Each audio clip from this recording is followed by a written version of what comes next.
So that's it all installed on the bike now, and the shift cables are in place. It's temporarily installed at the moment. So it's currently powered up, and we've got the phone on the handlebars for the shifting. And if I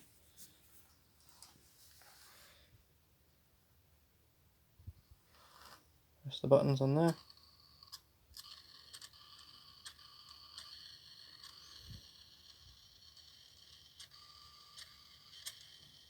and if I do the slider, there you go, shifting. So nice. Now it's time to go and test ride it, and it's an incredible day for that. So let's go and do that. Well, that's a big success. Works really quite nicely actually.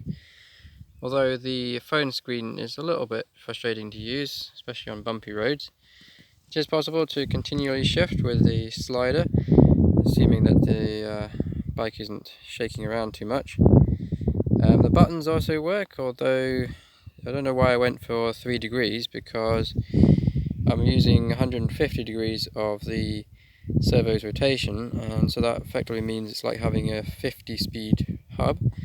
So if I reduce that to like 20 increments, it would work really quite nicely.